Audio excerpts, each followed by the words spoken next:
जय हिंद। देखिएगा, इस क्वेश्चन को, रेशियो को, सवाल को सॉल्व करना हो, कभी भी आपके सामने ए रेशियो बी दिया हो, बी रेशियो सी दिया हो, सी रेशियो डी दिया हो और ए डी पूछे, तो आपको क्या करना है, सबसे पहले ए का वैल्यू जो होता है ना, ये वाला बी के मल्टीप्लाई करा देना है और फिर इसका मल्टीप्लाई जो है यहाँ सी में करा देना है फिर से। तो कितना हो जाएगा बताइएगा। तो देखिएगा, 5 15, 15 8 120, तो यहाँ लिख दीजिएगा 15 8 120। ठीक है, ये किसकी वैल्यू है, ये ए की वैल्यू है।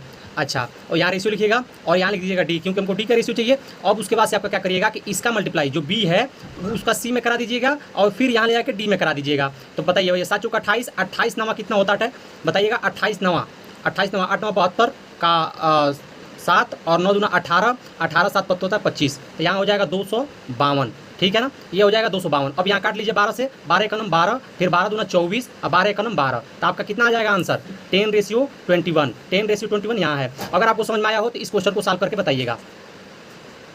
इस तरह के सवालों को पूरा सॉल्व नहीं करना है, शॉर्ट ट्रिक सीखना ही पड़ेगा, तभी काम बनेगा। देखिए, हम आपको बताते हैं शॉर्ट ट्रिक, नहीं मालूम है तो कभी भी इस तरह का क्वेश्चन हो, एक्स वाई जेड में दिया हो 3 4 5 और एक्स अपन वाई, वाई अपन जेड, जेड अपन एक्स का वैल्यू निकालना हो, तो हमको पूरा सॉल्व नहीं करना है, एक्स वाई जेड का मान नहीं निकालना है। हमको क्या करना है, सिंपली एक्स के यहाँ पे एक्स के जगह पर क्या वैल्यू है 3 और वाई नीचे है तो 4।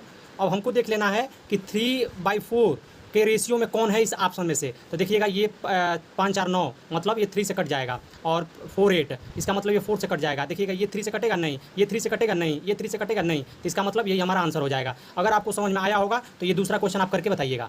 जय हिंद। कभी कभी एग्जाम में बहुत ही सुंदर क्वेश्चन बन जाता है ऑप्शन पे। देखिएगा, इस ऑप्शन को ध्यान से देखिएगा, यहाँ पे देखिएगा 30 20 15 12 15, 30 20 15 12, 12 20 30 15, 20 30 15 12। देखिएगा, चारों ऑप्शन सेम है, बस संख्या इधर उधर है। कभी भी इस तरह से क्वेश्चन हो तो पूरा सॉल्व नहीं करना चाहिए। हमको क्या करना चाहिए, देखिएगा देखिएगा, यहाँ पे 2p है, 3q है, 4r है, 4s है। तो हमको सिंपली देखना है कि यहाँ अगर 2p है तो अगर 2p है तो ये छोटा है ना, तो अगर यहाँ छोटा है तो यहाँ से बड़ा के मल्टीप्लाई करेंगे तभी यहाँ पे बड़ा आएगा। देखिएगा, समझाना चाहते हैं आपको। यहाँ पे देखिएगा, अगर 2p है = 3q है, तो देखिएगा यहाँ छोटा वैल्यू है, यहाँ छोटा वैल्यू है, तो जब आप छोटा वैल्यू में बड़ा से मल्टीप्लाई करेंगे तभी यहाँ पे बड़ा वैल्यू है, तो यहाँ पे छोटा से वैल्यू यहाँ छोटा होगा। ठीक है ना, देखिएगा, यहाँ पे बड़ा से मल्टीप्लाई करेंगे, यहाँ छोटा से मल्टीप्लाई करेंगे तभी इक्वल होगा। तो आप देख सकते हैं ऑप्शन में कि कौन सबसे यहाँ पे बड़ा है, तो 30 बड़ा है, उसके बाद उससे छोटा कौन है 20 है, उससे छोटा कौन है 12 है, यहाँ पे देख रहे हैं उससे छोटा चाहिए, मतलब ये नहीं होगा। फिर से देखिएगा, यहाँ सबसे बड़ा है, यहाँ छोटा है, फिर यहाँ पे उससे छोटा आ गया, फिर उससे छोटा, इसका मतलब यहाँ पे देख लीजिएगा, यहाँ पे देखिए सबसे छोटा आ गया पहले, ये नहीं होगा। ये देखिएगा, यहाँ पे ये भी नहीं होगा, इसका मतलब ऑप्शन बी नंबर सही है। ठीक, क्वेश्चन को सॉल्व करना रेलवे एनटीपीसी सीबीटी 1 में आया है।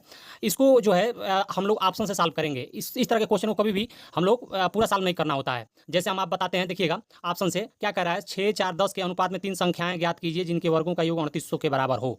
तो आप क्या करिएगा, ये ऑप्शन में जो संख्याएं इसका वर्ग करके जोड़ देंगे, अगर 3800 के बराबर आता है तो वही हमारा आंसर हो जाएगा। जैसे 30 का स्क्वायर करेंगे, 30 का स्क्वायर करेंगे तो यहाँ 900 900 1800 हो जाएगा, यहाँ 2500 हो जाएगा। तो जब जो इसको जोड़ेंगे तो 43 हो जाएगा, अधिक हो जाएगा। जब इसको जोड़ेंगे तो 1600 और यहाँ पे हो जाएगा 400 जो है 2000 और ये 2500, तो ये अधिक हो जा रहा है। फिर इसको जोड़ेंगे 900 400, ठीक है ना, 9 4 1300 और ये 1600, तो ये भी अधिक हो जाएगा। लेकिन जब इसको जोड़ेंगे 900 और 400 1300 और यहाँ पे हो जाएगा 2500, तो ये जो जोड़ेंगे तो ये आ जाएगा 3800, तो यही आपका आंसर हो जाएगा। अगर ये समझ में आया हो तो इस क्वेश्चन को सॉल्व करके बताइएगा। SSC HSL 2023 टायर 1 में आया है।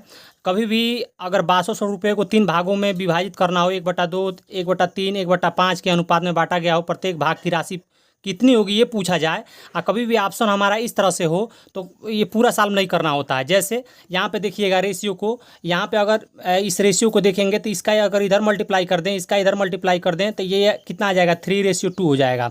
ऑप्शन में देखेंगे कि कौन 3:2 में है, देखिएगा 3:2 में है, क्योंकि 3 0 से 3 0 कट जाएगा, 3:2 आ जाएगा। यहाँ पे 3:2 नहीं है, यहाँ पे 3:2 नहीं है, यहाँ पे 3:2 नहीं है, इसका मतलब ऑप्शन ए सही हो जाएगा। अगर ये समझ में आया हो तो ये क्वेश्चन करके बताइएगा कमेंट बॉक्स में। सॉल्व करना है, 2 संख्याएं 1 2 के अनुपात में है, यदि दोनों में 7 जोड़ा जाता है तो उनका अनुपात 3:5 हो जाता है। बहुत लोग इसको x मान के करते हैं। इस तरह के क्वेश्चन में हम x मान के नहीं करेंगे, जिस तरह से बता रहे हैं उस तरह से करेंगे, बहुत जल्दी हो जाएगा।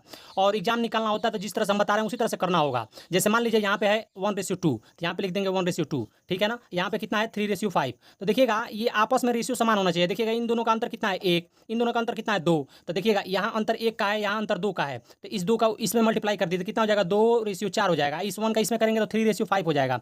अब दोनों का कितना हो गया, सेम हो गया। देखिएगा 2 से 3 कितना बढ़ रहा है, 1 यूनिट बढ़ रहा है। 1 यूनिट का वैल्यू कितना, जो ये 1 2 से 3 लाने में कितना जोड़ रहे हैं 1, क्वेश्चन में कितना दिया है 7, तो 1 के वैल्यू कितना हो जाएगा 7। अब इस वैल्यू को कितने मूल संख्या में गुणा करा देना है, तो कितना हो जाएगा 7 दूना 14 और 7 चौका 28, बड़ी संख्या पूछा है ना, तो ये हो जाएगा 28, 7 चौका 28, यही आपका आंसर हो जाएगा। अगर ये समझ में आया हो तो इस क्वेश्चन को सॉल्व करके बताइएगा। देखिएगा बहुत लोग इसको एक्स मान के करते हैं, लेकिन एक्स मान के नहीं करना होता। जिस तरह से हम करेंगे उस तरह से करेंगे, आप बहुत जल्दी हो जाएगा। देखिएगा जब ऑप्शन में वैल्यू छोटा हो ना, तो इस तरह का जो जिस तरह से हम बता रहे हैं उस तरह से करेंगे, बहुत जल्दी हो जाएगा। जैसे देखिएगा ये क्वेश्चन है 11, 15, 19, 25 में प्रत्येक संख्या में एक निश्चित संख्या जोड़ी जाती है। जोड़ने के बाद ये संख्या अनुपातिक होती है। कौन सा नंबर जोड़ा गया है? तो देखिएगा ये जब वैल्यू छोटा होता है तो इस नियम से करिएगा 11 + x अपन 15 + x, 19 + x अपन 25 + x। तो देखिएगा 11 में जब ये वैल्यू रखेंगे तो कितना हो जाएगा? 11 4 15, और ये जब यहाँ 15 में 4 जोड़ेंगे 19 हो जाएगा। देखिएगा 15 19 यहाँ पे जोड़ेंगे, 4 जोड़ेंगे तो 23 हो जाएगा। क्या देखिएगा यहाँ 15 में कितना होता है? 15 में 3 होता है। क्या यहाँ 3 है? क्या यहाँ 3 है? इसका मतलब ये नहीं होगा। 6 जोड़िएगा तो 15 6 होता है 17, 17 हो जाएगा। और फिर यहाँ जोड़ेंगे 15 6 21। देखिए यहाँ 17 क्या यहाँ 17 है? नहीं। फिर से यहाँ पे जब रखेंगे तो यहाँ पे हो जाएगा 25। क्या यहाँ 17 है? नहीं। इसका मतलब ये भी नहीं होगा। 5 रखिएगा तो यहाँ पे 5 11 + 5 16 हो जाएगा, और यहाँ पे 15 और 5 20 हो जाएगा। तो देखिएगा यहाँ पे जो देखिएगा 19 और +5 तो 24 हो जाएगा। देखिएगा यहाँ पर भी 4 है, यहाँ पर भी 4 है, ठीक है ना? यहाँ पर भी 4 है, तो इसका मतलब यही आपका आंसर हो जाएगा। ठीक है, अब एक तो नियम ये हो गया। जब वैल्यू छोटी हो या बड़ी हो, अगर ये नियम लगाएंगे तो सभी में लग जाएगा। जैसे देखिएगा 11 15 19 25, तो देखिएगा इन दोनों का डिफरेंस ले लीजिएगा। कितना होता है? 4। इन दोनों का डिफरेंस लेंगे होगा 6। फिर से इसको काट देंगे, 2 दूनी 4, 2 3 6, फिर इन दोनों का डिफरेंस होता है 1। ठीक है, अब इसका मल्टीप्लाई इसमें करा दीजिएगा, इसमें मल्टीप्लाई कर दीजिए, जो बड़ा हो उसमें छोटा घटा दीजिएगा। जैसे 19 39 होता है, 11 33 होता है, तो एक का वैल्यू हो गया 5। ये आपका आंसर हो जाएगा। अगर समझ में आया हो तो इस क्वेश्चन को सॉल्व करके बताइएगा।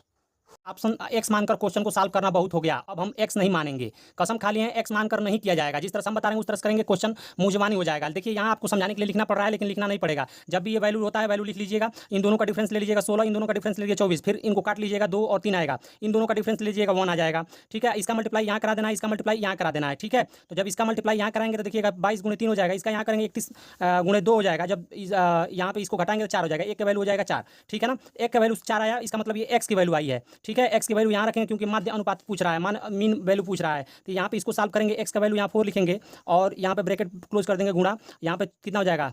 4 3 12 हो जाएगा और -2 हो जाएगा, और फिर से ये रूट लगा दीजिएगा। ये हो जाएगा 5 4 9, और ये कितना हो जाएगा बताइएगा? ये हो जाएगा 10। ठीक है, ये यहाँ पे 3 का स्क्वायर होता है तो 3 बार आ जाएगा, और ये यहाँ पे हो जाएगा √10। ठीक है, देखिए कहाँ आपका आंसर है, ये है। ठीक है, अगर ये समझ में आया हो तो इसको करके बताइए।